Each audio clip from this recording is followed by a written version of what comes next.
Welcome, everybody. It's time once again for the next chapter with Charlie Hedges as he explores turning the page on his life and yours.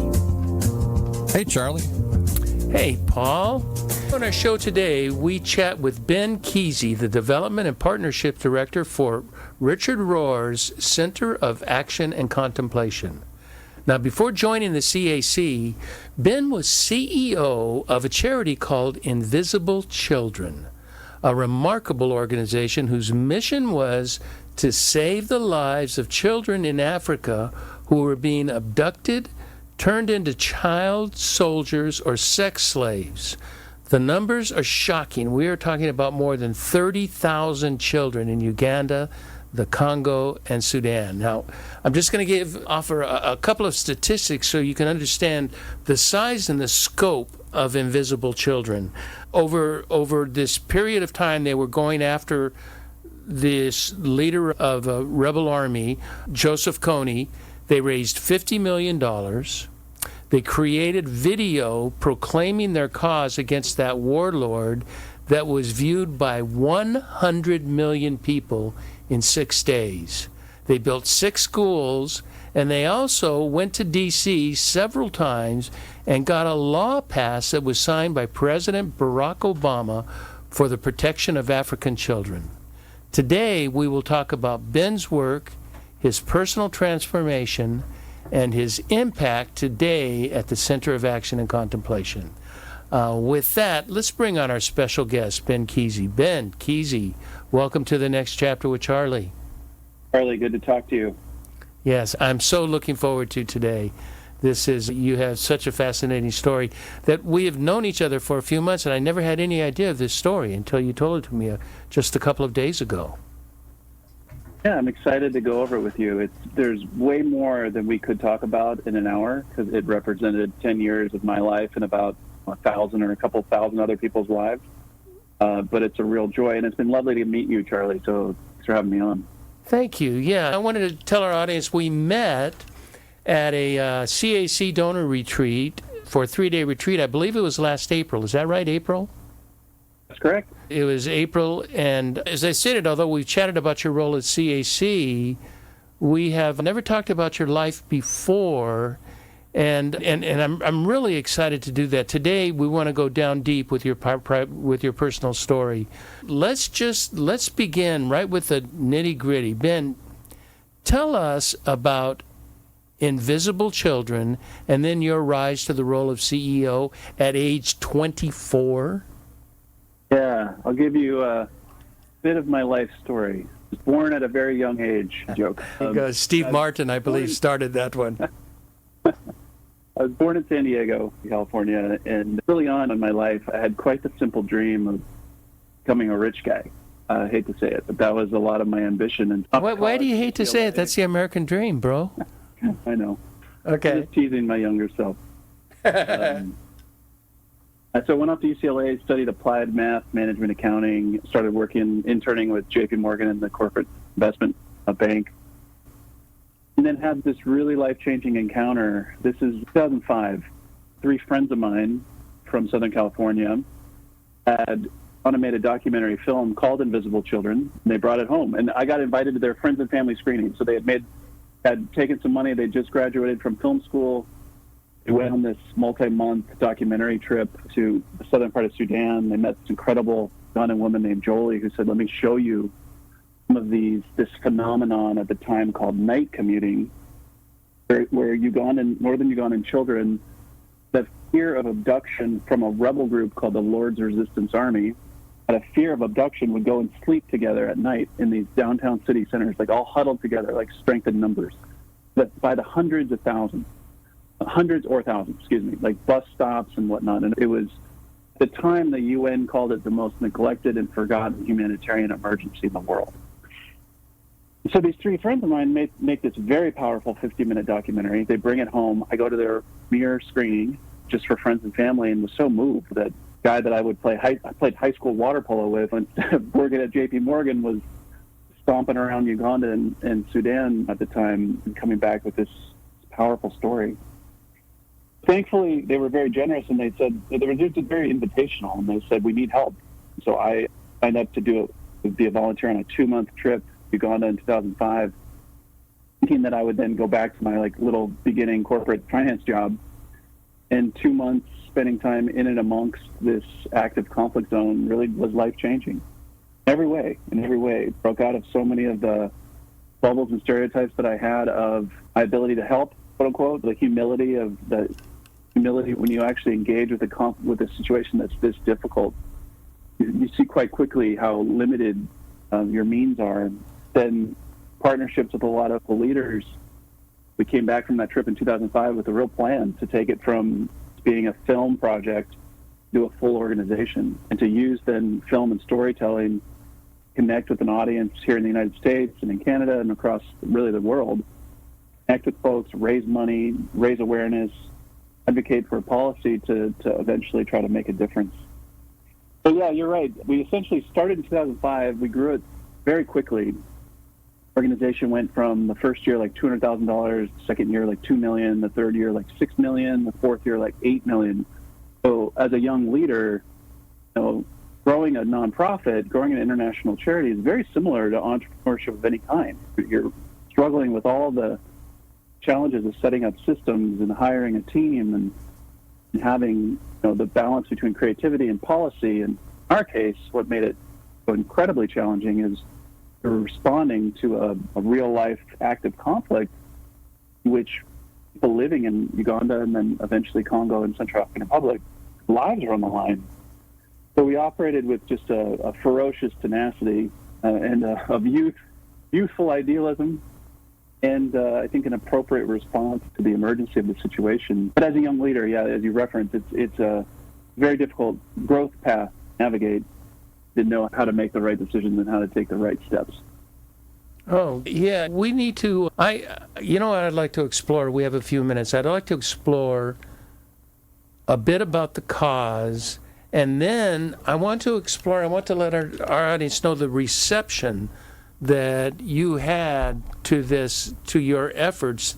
The international reception is amazing. Tell me a bit, let's go a little bit deeper into the suffering and what is going on with children and the Lord's Republican Army, and then a man named Joseph Kony, who is the leader of this. And what was interesting is, as I was watching videos, it said he was not in it for any kind of cause. He didn't relate to any other terrorist group. It was just he was in it for himself, and it was just all about money. It was all about him getting rich, and he was doing it, to say at the expense of children is putting it lightly.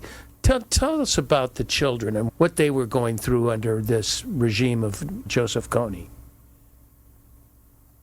It's a complex story, and it's one that really has been written about in books, warrants the complexity that a 500-page book can offer. So I'm not going to do it justice here, but... Just give us an idea, give us a taste. Yeah, to give it a taste. So Uganda is one of the many countries in Africa that was run into a lot of crisis when the colonial power, in this case the British, just left. This is now, 70, 80 years ago, a little longer than that. And in the absence of the colonial power, there was a power vacuum, and in Uganda there was two really warring factions, North and the South. And the British had propped up the South, and so the North had been historically marginalized. One of the many long-standing negative consequences of African colonialism or European colonialism of Africa. But all this to say, Joseph Kony actually rose up the popular defense of the North. So initially, he had a lot of support from his quote-unquote people, his ethnic tribal group. What made it so devastating is that at some point in the process, he lost the support of his own people. That's when it really changed from a more traditional, that's not the right way to say it, but a more commonly understood tribal group that starts to defend a people group, defend the rights of a people group, to one that turned on its own people. That's when this really unique, devastating phenomenon of child abduction started, because people in the northern part of Uganda no longer were joining the LRA voluntarily. They turned on their own and forcefully conscripted them through nighttime abductions, literally ripping from huts at the barrel of a gun, then very intense psychological brainwashing. Then the rebel fighters were formerly abducted kids that are now 10, 20 years on, hardened, skilled, trained fighters with guns. So it's a super complex situation, and that solution hopefully wasn't like wipe out the LRA. It's more of a hostage situation. There's a lethal rebel group holding now, in back 2005-6, million people are displaced from this violence. The group is made up of 90% abducted soldiers. As an organization and as an organization. How many soldiers would that be, Ben? Like around? Yeah, so in the larger days, or in the larger size of the LRA, a couple thousand. Couple thousand. So armed 2,000 to 3,000 armed kids. Yeah. And you want to, and when you're a teenager, and now 7-8 years later, you're in your early 20s. Yeah, you're in like mid-level ranks of the LRA. A couple thousand that are spread out into splinter groups, that are living nomadically, that are moving at night, that are taking captive women to be forced wives. The group itself is several thousand, but 2,000-3,000 armed fighters. And so then, as a charity, what are the interventions? And this is it's almost overwhelming, the amount of interventions that are needed there, because it needs to be care for the communities that have been attacked, or the families that have had their kids abducted. So there's a lot of rehabilitation or community care. There's eventually we started actually working quite a lot in the domain of peaceful defection, so encouraging surrender. Right. Instead of advocating for military solution where the LRA gets wiped off the map, can you actually send messages into the LRA? There's a really like creative but strategically complex. So you send messages through flyers, through radio broadcast. There's no cell service out there. It's not like you can do a Facebook message, but through low-tech ways of messaging into the LRA that they have an option to escape and come home. That a lot of what was holding them in the LRA was fear, for being brainwashed that if they went home, their family would not forgive them, would reject them, would kill them. So we started doing counter messaging in the local language, in the local context, saying, no, you are welcome to come home. Even to the point of tracking down the mothers of some of these children, recording messages, playing the voice of their own mothers over speakers from helicopters, encouraging peaceful surrender and defection. So I think I could get emotional telling you some of these stories of then groups starting to lay down their arms and coming home. And what was so meaningful but disappointing, if I can change the emotional tone, is that you learn the hard way that the world and our militaries don't have a lot of capacity, this type of peaceful surrender, peaceful defection, non-violent ways to disarm what do you do with the people rebel groups. We're seeing that in our world today, where how valuable it would be for us to have the globe, more resources on how to disarm violent resistance or violent groups without just killing and more bombing.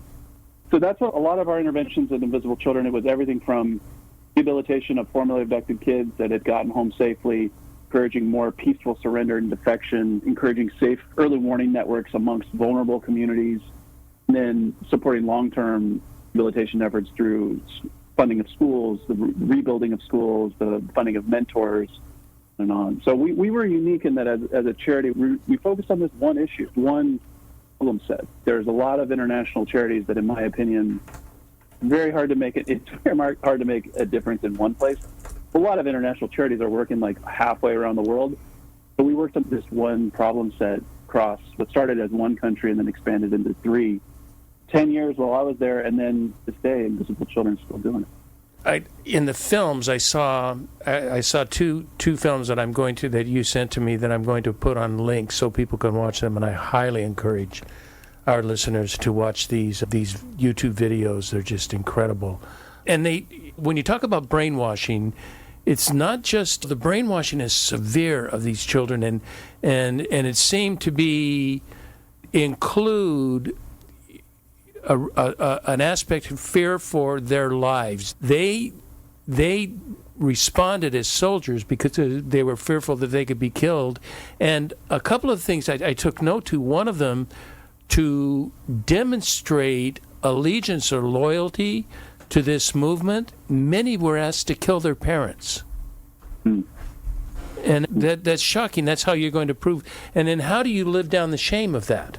That you're afraid you're going to get killed, you live down the shame of that. And then they had photographs or images of kids that were tortured. And it's beyond comprehension, Ben. It's just beyond our comprehension of what these kids go through. And kids, what these young children go through is horrific for a guy that just wants to make money. Yeah, Charlie, I feel it. The stories that you tell there are true, and some are worse. Oh, yes. And it was a real challenge for us in how to tell the story of this without just fully sending people into shock or just being too much, to being the nervous system of an audience. So in the film, that you probably saw, we tried to take great care to start with the humanity and start with the joy and the love and the faith. Yes. The possibility, and then just touch into the horrific tragedy, and then realize and try to end by saying messages like, no child in the world should go through that anywhere in the world. No child in the world. So that's in Uganda, in Congo, in Gaza, in Sudan, still in Congo as we speak, or in the United States and anywhere. No child should go through horrific violence. There's a beautiful image in one of the videos that showed a newborn baby. I think it was a C-section. It appeared to be a C-section, but it looked like it was. And the baby was born. And the comment that the narrator said, this child did not choose where he was a boy, did not choose where he would be born, did not choose who his parents would be. He came into the world just like everybody else. The whole planet, every one of us came into the world not choosing our parents, not choosing our environment, not choosing, and none of that is a value. Personhood is a value, that this is a person. This is, in our speak now, this is an image of God that was birthed on that day. And you're right, no child deserves anything like that, and every child deserves honor and love. With that in mind, Beautiful. Every child is its own divine little miracle. Absolutely. With that in mind, go. Yeah, and as you well know with a 2.5-year-old, what a wonder a child is. So we've described the difficulty. Let's talk about the incredible mission and ministry of Invisible Children. Talk to our audience about what you accomplished and how you had literally millions of people across the world supporting your cause. Tell us about that. From 2006 to 2011, so for about 5 years, we would make essentially one signature short documentary film a year. We would tour that film. It would broadly tell the story of what we're describing. You'd meet some people, you'd be blown away by their, like the commonness, the common humanity that exists around the world. And then we would talk about the situation that folks are living under, and then invite the audience, mostly that were showing these films in the United States, to get involved. And so for 5 years, we were doing film screenings at high schools, colleges, churches, community centers, and hundreds of screenings a year of short films. And then we'd ask people to get involved, their time, talent, and money. So with their time, writing letters to Congress, signing petitions, messaging the State Department, the UN. With their talent, organizing school clubs, bake sales, whatnot, and with their money, getting involved in raising for schools, being $3 a month, this kind of thing. And so we had done these we'd done annual campaigns many years going, and we'd started getting traction. We passed a bill through Congress in 2010 called the LRA Disarmament Northern Uganda Recovery Act, several partners. Is that the one signed by Obama? Yeah. Well, I was one of the couple dozen of us that were in the room when the president signed it. And that initiated the United States doing a review of what can the U.S. do to support African Union and the regional governments to have an end to the killing and the support of the rebuilding of the community. So we had done quite a bit. We had supported local leaders in Uganda, supported local leaders in Congo, paying several $1 million a year. But it still wasn't enough. And this is what was so hard for us as young, naive, disoriented people, is like how something that was so senseless, how it didn't just more quickly activate worlds of powers. And this was a hard lesson learned. It's one that I'm still chewing on, frankly, is that the world is not set up to just defend invisible children or innocent children. That there are no just G.I. Joes out there, they're fighting on the side of justice. So we had to use to the best that we could, and it was the mechanics of the world as it is. All this work with the United States, Department, military, UN, African Union, etc. So what we did was we wanted to, quote, push all the chips in and say, this is enough. There's one situation in the world, all the complex violence, like warrants an urgent international response. This one. Joseph Kony's the first guy indicted by the International Criminal Court. They have no public support, no legitimacy to this cause. They're crossing borders into 3 countries. It's affecting children, all the way down the list. We made this campaign called Kony 2012, and it was trying to say, this is the year. This is the year. This is one thing we can all agree on. If you remember, this is an election year. And so we tried to use kind of the election as a branding hook to say this can be a bipartisan issue from the furthest right to the furthest left. We can all care about. Let me fill in here just a bit that Jacob Kony is the leader. So you said Kony 2012.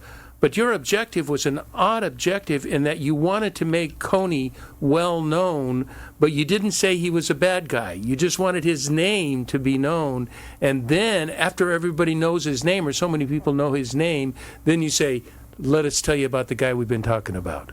It was a brilliant strategy. We used a thank you. That's how some people saw it. Other people saw it very differently. But we used I think a spicier, controversial phrase would be, we wanted to make Joseph Kony famous. Right. Wanted to make a indicted warlord famous. Believing that and there was more, let me go back, let me take one step back. When this bill got signed in 2010, and President Obama authorized 100 U.S. Special Forces Green Berets to deploy to the region, there was some concern in Congress. And specifically, this came from some of the Republicans. John McCain, ironically, Rush Limbaugh was hammering on it. Why are we doing this? Why would we get involved in this situation in Africa? So part of the intention of the Kony campaign was to show that there was broad support for this, there are times in our global footprint and military might could be used on the side of justice. What we believed at the time. And so we said, let's make him famous. We created a 30-minute video. We, instead of touring to schools, we put on YouTube and we put on an online release. This is the internet it's hard to remember, but like 2012 internet is a very different place. 2012 Facebook is a very different place. YouTube did not have long-form content, so a 30-minute film on YouTube was like, holy smokes, is anyone going to watch that? And our goal was for 500,000 views of the film that year. Like you said, especially back then. Yes, yeah. That would have been the biggest thing we had ever done by a mile, and instead we got 100 million views in 6 days. All of the kind of social viral things that we put into the campaign all just worked, and big time celebrity voices like Oprah and Bono and even some of the non-traditional ones like Taylor Swift and Tim Tebow, we identified culture makers, all picked up on it. And it became this incredible viral film, then frankly got way beyond our own control. It went all around the world in a week, was the talk of the town. What I want to look at now is that we've built up what Invisible Children had become. But in the process, as you said, you had the Rush Limbaughs and the John McCains and a number of people questioning your motives, questioning your financial responsibility. And all of this had a huge impact on a man, we haven't mentioned his name yet, but Jacob Russell, who was running the organization at the time. And because of the impact it made on him, there were some serious negative repercussions that came out toward invisible children. I want to take a break right now, and then I want to come back and I want to talk just a bit about that, okay? It's good, Charlie. Okay.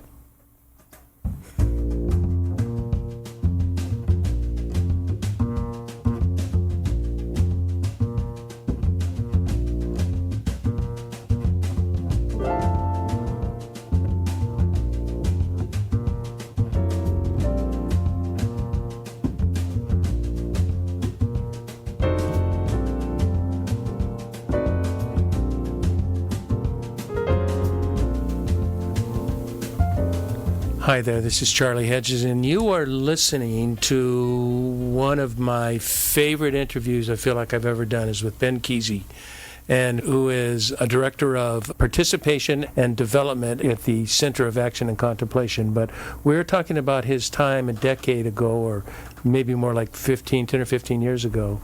I guess that would be a decade, wouldn't it? That he was working with an organization called Invisible Children. Ben, are you there? Here. You have now millions of followers. You're sending out, you talk about you created these packages. What were the packages called? The what kit?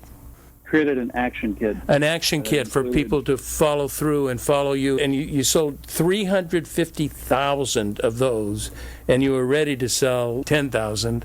And so you're in this great press of stress. And now you've got wonderful things going on, but your motives are getting questioned. Your strategies and your tactics are getting questioned. All of this came upon, I just lost his name real quick, Jason Russell. Jason. Tell me what happened there. And this is a tragic story on the U.S. side. Tell us a bit about what you feel comfortable talking to us about on that. There's many layers, multi-layered, but like you're saying, 6 days, 100 million views for a very non-traditional organization that we're raising money for on-the-ground programs. We're also doing high-level advocacy in D.C. We're making films, doing petitions. Building schools. Building schools. We're a blended, like, Human Rights Watch meets, like, on-the-ground development organization meets media hub. So people didn't know what to do with us. How did all these celebrities get involved so quickly? Why is an organization talking about peace, advocating for U.S. military support? Right. A lot of good questions, but a lot of confusion. Or just, I think, frankly, like I want to think that charitable goodwill, a lot of warranted skepticism. Is this as it says it is? And knowing that there often are times in which the U.S. military is deployed through the guise of, like, we're here to help, and it's not so much that. So there was just an immense amount of immediate questions, criticism. People that did not appreciate the amount of oxygen we were taking up in the room. People did not appreciate we simplified the story. And, again, like I said, the history and the complexity of Uganda warrants multiple volumes of books, and we made a 28-minute film. So there was things that we left out. There's filmmaking tactics that we used of having Jason be the storyteller, be a narrator, as a white American male, putting his son in the film. There's too many streams of opinions and criticisms, but we felt it all, and we felt it deeply personally because we had devoted the better part of a decade to this. We cared about it deeply. We're deeply sincere, and for our motives and for our organization to be so questioned at the level of the CNNs and the Atlantics and the New York Times and everything, incredibly hard. And we're all so young. So inexperienced, and it's 6 years, but it feels like an overnight thing. You don't build up. You didn't have an opportunity to build up to success and feedback and criticism. You're all of a sudden there, and it feels like within a month you've got all of this pouring down on you. In a couple of days. It was literally a couple of days. It was Sunday night. Our PR team is one intern. On a Wednesday, we have multiple network news trucks parked in front of our office. So it's like that level of, oh my goodness, orders of magnitude different. And I can say it was just overwhelming. It was overwhelming for all of us every way. In a good way, too. I don't want to downplay that difference. It was so amazing to experience the difference. I remember putting so much effort into trying to get one meeting with the White House. Like months of coordination, and then I'd get like 8 minutes. I'd get 8 minutes with a junior staffer. And after the Coney film, they were calling us. Senior people are calling us, and just the amount of positive attention, the way that could grease the wheels for some progress was really incredible. Alone, the money we raised that we had good use for the coming years, which I could talk about more. Yeah, and all of that prompted the naysayers at the same time. Yeah, totally. And we didn't have this sufficient maturity, I would call it that now, balance, just to withstand the energy we were facing. As a collective team, myself as the executive director, and then through our senior leadership team, and then especially Jason, who was our creative director, but he was the narrator and the face of the film. It was the most personal for Jason because the critique was about him. And he was the face of the organization at that time, yes, to millions of people. He was the founder and the face. And like you said, day 10 of the campaign, after the campaign launched, he had a very public mental breakdown and was taken to the hospital on camera. Yeah, and as you said, it was very public, and it was, as I read, it had something to do with his schizophrenic breakdown, and he had no history of schizophrenia, but his behavior was outrageous, which is just outrageous in a sense of the way the public sees it, and his behavior in a 1 or 2 hour public display in 2 hours, 10 years of work went down the drain, didn't it? No, I wouldn't put it that drastically. Okay, good. Make me not so doomsday. It was really tragic for him to start. I'll let him tell his story, so I won't. Okay, but he's good. In the hospital and in medical rehab for several weeks, if not months. It wasn't just a short thing. So it was really difficult and traumatic for Jason. And for the organization, it was troublesome, to say the least. It was very difficult to move through. Just losing a senior member of our team and the founder in that way, in a very complex mental health issue, in a culture that doesn't, especially back then, didn't have as much appreciation, I think, for mental health. No. Not that we do totally now, but it was even different back then. And as an organization that was already facing a lot of questions, it was just even more challenging. And so our funding and our ability to do screenings and to show up in schools and whatnot was really challenged. Let alone we had built a lot of our organizational story and instincts was based upon telling a visible story, telling you a story you'd never heard before. Then we just told the whole world. There was also just there was a lot of things that made that post that campaign, things got much more difficult and much more challenging. The good news is we had raised all this money and we had really surged a lot of attention. So there was a multi-year positive tail, that experience of wonderful. Yeah, it would millions of dollars. And now we're prime players in the room at the African Union and with the UN Special Envoy that got appointed. Now we're able to really be being the broad Invisible Children team, not just saying me, but like our regional ambassadors and our Ugandan country director and our Ugandan Congolese country director. Like the organization had a lot more resources and partners that were coming on board, like the Bridgeway Foundation team and a lot of the amazing work they were doing to create in the years following campaign near 97%, 98% reduction in LRA killings. Yes. Which is fantastic. So much of the goal of the campaign really did happen. Yeah, it was a very successful campaign as you look at the number of children that were taken, the number of lieutenants and members of the Army defected and went away. So you had incredible impact. You know what I want to do, because we don't have a whole lot of time, but I've got to get to a different part of the story.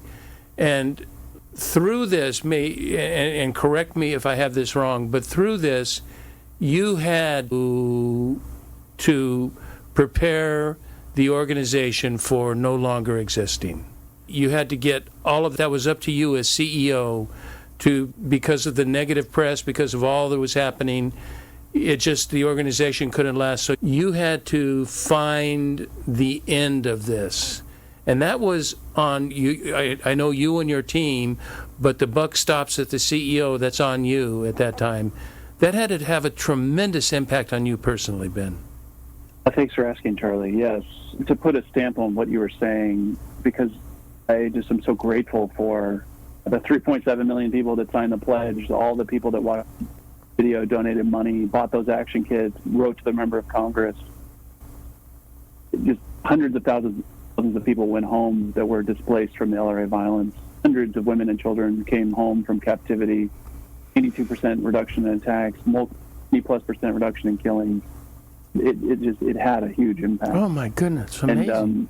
And it was deeply traumatic on us as an organization, but on the thing that we were about, it had an incredibly positive impact in the on the ground in the active conflict zones in Congo and Central African Republic. Unquestionably. Now, at the same time, it's very challenging as a young leader of an organization going through budget shortfalls and public PR crises. It's incredibly hard to oversee just the shrinking of something that we had believed in so significantly and loved. We're very tempted to try to pivot and sort of move to different waters as a work on a different problem in the world. But I'm so glad we did in hindsight, because we had made a long commitment to our local friends and partners, and we did something that most organizations don't do, which is to some degree work ourselves out of a job, downsize the organization substantially. We laid off half the team one day and then came back 6 months later, and we went from about 50 to 25 full-time U.S. staff, and we went from 25 to 5. And in that, transitioning out myself, handing the reins to the CEO post to an incredible leader named Lisa Dugan. For me personally, and then complete the story, and then that little team of 5 did incredible work to essentially reboot funding stream from a different source and started getting more institutional, strategic philanthropy from the State Department and more sort of foundation-based grants. So they kept the work in Congo and Central African Republic going, just closed down a lot of the making films, documentaries, kind of mobilization work. Sure. So as a person, at the time 31, 32-year-old leader, a lot of it felt like failure, to be honest. Really felt like I can't fix this, I can't solve this. Who am I if I'm not the CEO of Invisible Children? Even worse, who am I if the Invisible Children fails? Thing that we all care so much about threw me into a lot of crisis of identity, crisis of, am I good at this? Who am I? I think you know what I think? I think now is a perfect time for you to tell the story of the experience of you on a UN helicopter, and that will lead us to our next movement in this show. It was 2011, no, maybe a little later, and made our way to Northeast Congo. Myself, a couple other members of our senior team, and some of our Congolese and Ugandan staff. And we were going from a UN compound. In Congo, especially where the LRA was operating, there's little bases where the UN peacekeeping troops would operate. And we were sleeping there one night, and then we were gonna go to one of the villages, more remote places that had just recently been attacked by the LRA. So more of a insecure place that had just been attacked. We're taking this old Soviet-made helicopter that the UN gets, like, the donated stuff. This doesn't sound like a story that's going to turn out well with a decrepit USR helicopter. Yeah, big old giant from the 50s thing. I get in there, and it's like the cockpit has nothing digital. It's all analog. There's pilots that don't want to be there. And I actually really remember. So I'm a math major, so I think about risk very often, pretty like by the percentages. And I remember thinking, might be the single most dangerous thing I've ever done. Just playing the odds. This giant thing starts flying. We're like 20 minutes in, and we're over the LRA infected area, and lost primary power. And it started swinging violently for a little bit. The helicopter is swinging in air like in the movies. It's just going. What's actually funny is I hadn't been in many, so I didn't know it was that bad. It felt more like, maybe, is this just turbulence? Just crazy turbulence? This is how naive I was. And when you see the pilot freaking out, it's, oh no, this is serious. Shoot. And it led to a period of a couple minutes in which there was sufficient backup came on. Then they were just trying to decide were they going to set it down right there? Was that too dangerous? Would they try to make it back to base? For that period of time, we just didn't know if we're dropping out of the sky. And so it was an extended period of maybe this is it. And showed me a lot. It showed me a lot that I said goodbye to the camera, filming at that time, and I was not okay. It was like some people, when they're confronting their own mortality or their potential mortality, you can find people that have a lot of peace. They'll enjoy it, basically enough.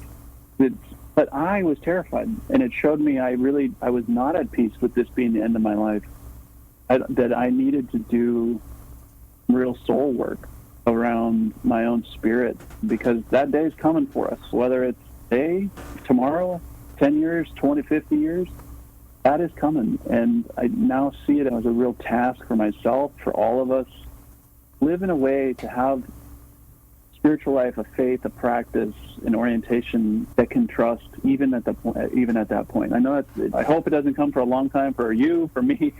But that was my wake-up call. That was my kind of wake-up call that I needed to do some deeper soul work.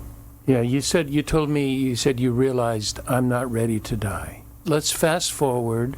You're no longer with invisible children. Or maybe you are at this time, but you realize you're not ready to die, and you knew you needed to make some moves, that some changes need to be made. What did that look like for Ben Keesey personally, the beginning of that journey of you trying to find out, how do I get ready to die?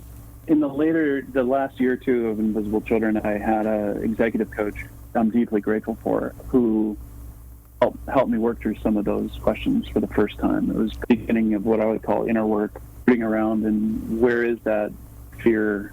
Where was the freak out if you think your life's over? What's causing the freak out?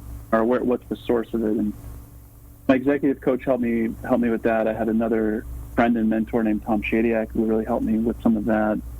And ultimately, through an introduction of my executive coach and then from a colleague, introduced to Richard Rohr's writings. Richard is a Franciscan author, lives in Albuquerque, New Mexico, the founder of the Center for Action and Contemplation, who's written several books, Falling Upward, Breathing Underwater. First book I read was called Everything Belongs. I was going to say Everything Belongs. That's one of my favorites, too. Oh, neat. Yeah, that was the first one I've read. And it was life-changing. It felt, if the name of the organization says so much, the Center for Action and Contemplation, and that a holistically balanced life is one of both. I think just my assessment is my years from all of my 20s and early 30s was action. We got a job to do. We got right. So, and there really was no deep spiritual work in your life at that point, or little deep spiritual work at that time. Is that right? Very little. Very little. And this became, so what became your attraction to the spiritual end of it? What made you think, was it about to die that made you think, what is an afterlife? What is running the world? Why am I here? Who is running the world? Who is running me? Are those the kinds of questions that were occurring to you? Okay, now we're getting on the therapy couch. It's that plus. To affirm, yeah, it was experiencing the potential, like my own mortality and like what is life really about. It was also very overwhelmed by how much work it takes to work on one like problem of injustice in the world. See like millions of dollars mobilized, the President of the United States, the African Union, the UN. It's like we made a large, but then on one problem in a problem set in the world of billions. There's also, we need to have a new frame, like trust, somehow trusting and holding that this world is beyond my hands, beyond anything that any one of us can control. Like a newfound overwhelm at first that turned into, I think, faith. There has to be something bigger holding all this. there has to the see the more beautiful, loving, just world that we all want. There's not enough nonprofit organizations and things that can be raised in UN meetings. I think now it's going to take that and spiritual consciousness breakthrough. I really think it's just I've been balancing it out. The action piece of me is still alive.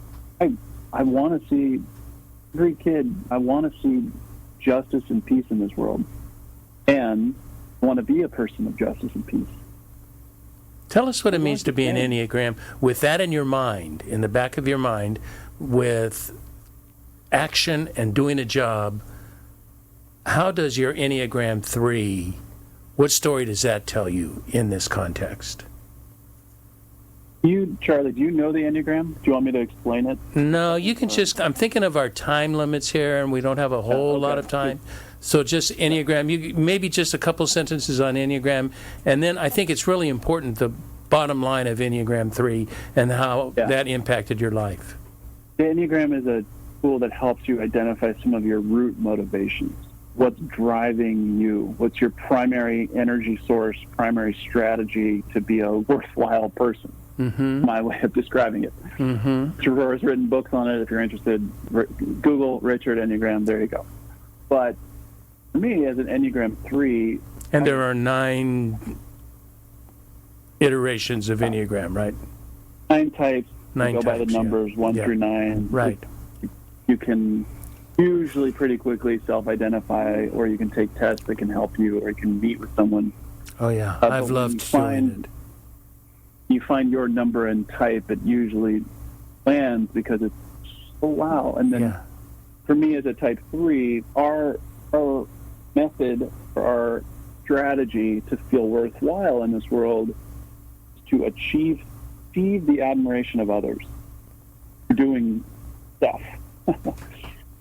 Now, what I realized is, much as my work in pursuit and leadership with Invisible Children was deeply sincere, incredibly oriented towards making a real difference in the lives of communities in Central Africa, but my ego was very wrapped up in it too. I wanted to succeed in that. I wanted to be seen and admired as successful in that.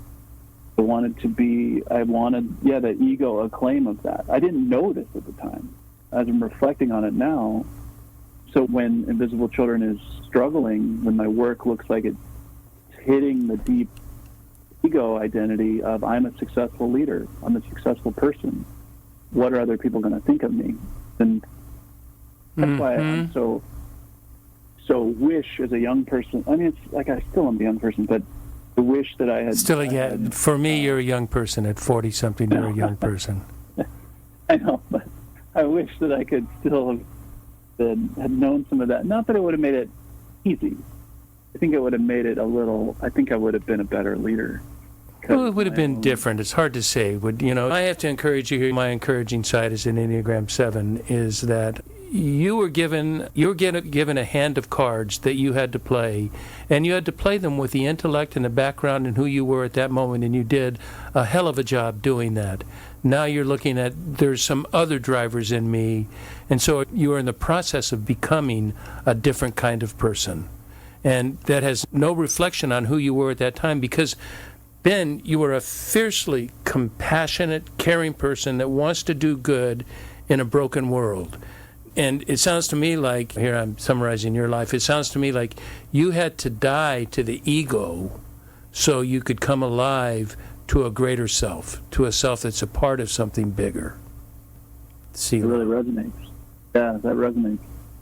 And I think knowing me, Charlie, like you do, I think it probably makes sense why I've become so fond and working with Father Richard in the CAC. It's like that's been a lot of the journey, is to integrate that, feel more at peace in that, and then to practice Richard's phrasing is that in the world of male initiation, which is a lot of his work in the 90s. Big work in the 90s, all around the world. And he said a big portion of the male initiation rites are to help the male die before they die, experience the powerlessness of death before death.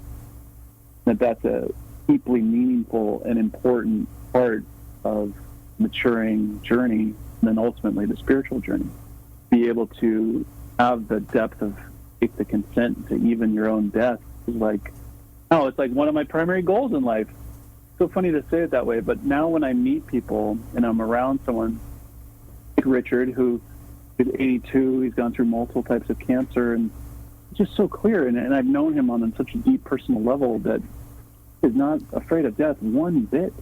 He's ready. He's grateful.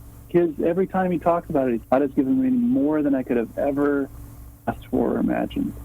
What a beautiful, I wish that for every person on the planet, to be able to say that, to have that life experience. That's now a lot of my gratefulness, to be working for and then therefore be deeply around and in connection with Richard and then the growing faculty of the Center for Action and Contemplation and the team is trying to help people integrate a life of loving action with a healthy personal spiritual path that helps you sustain it. That's one of the ways that I would explain what we're about with the CAC. I have a kind of a closing out question I would like you to address, and that is, you are in that process that the contemplatives and the mystics, John of the Cross writes a lot about dying to the self, and that we must become part of a greater whole, rather than we are the source, we are a living vital aspect or element of that source. And what I'm wondering, taking what you've learned from Invisible Children, your transition with your coach and with your family, and as you worked through that process, now you're working with CAC with much greater clarity, lots of room for growth, but we always have room for growth. I'm familiar, and our audience is probably not familiar with the mission of CAC, and you can find that online. But what I'm really interested in right now is, what is the role now, as you see it, what is the role of Ben Keesey in the mission of CAC, the Center of Action and Contemplation? What is your hope, your personal role? A friend of mine says that life is a symphony. We all have a note to play, and each note needs others. Like, they don't compete with each other. The trumpet player is not competing with the percussion. Beautiful. Not competing with the trombone. If you try to outshine the other section, you're actually hurting the orchestra. And so I love that image of all the notes go together when you have the most beautiful symphony that can be played. So that's how I see my life, and that's how I see my role at CAC, is to play my note, show up. And I think my note is often bring enthusiasm for our cause and mission, because I've experienced it personally. And the peace and freedom and the support contemplative practice and the Christian contemplative path can offer. So I bring enthusiasm. I hopefully bring in cool relationships with people like you, Charlie, and meet people that also care about this. Then personal kind of faith and connection. Hopefully invitation to a deeper partnership with us at CAC. I hope I just bring my whole self, and just within the team, inside and out, of who I am, who I'm growing to be every day in every way. You know what's really essential in bringing your whole self? And that is having a clue of who that self is. We're silent. Is that a question? No, that wasn't a question. That was just a statement that I think that's where you are now. You have a greater idea of who you are. It's a grander idea. And it's a grander idea that's rooted, that's so wonderful to hear you talk, that's rooted in humility. And that we are a note, and that we're not the most important note.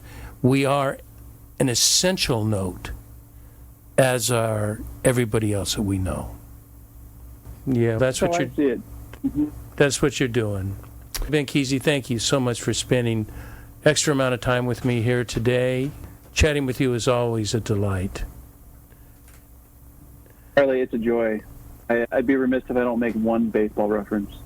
I think back, to close the loop all the way at the beginning, I told the story of working with J.P. Morgan. And remember, they were trying to incentivize us to stick around, so they gave us diamond piece in the Diamond Club at Dodger Stadium for one of the games. Yeah. It was one of the coolest experiences I've ever had. And at the same time, just ending with, if anyone out there that's listening, wondering, yes, better to follow your heart, especially at an early age. Like the kind of the perks and the trappings, some of these your jobs, corporate jobs, they're not bad. Great, they're amazing. And it's hard, but you do go for it on living out your professional life, something you deeply care about. Is that rewarding? So go for it is my encouragement. Oh my goodness! And it's a subject that is very dear to me. I just spoke on it yesterday, and that is going with the gut. I love the idea of feeding the gut with lots of data.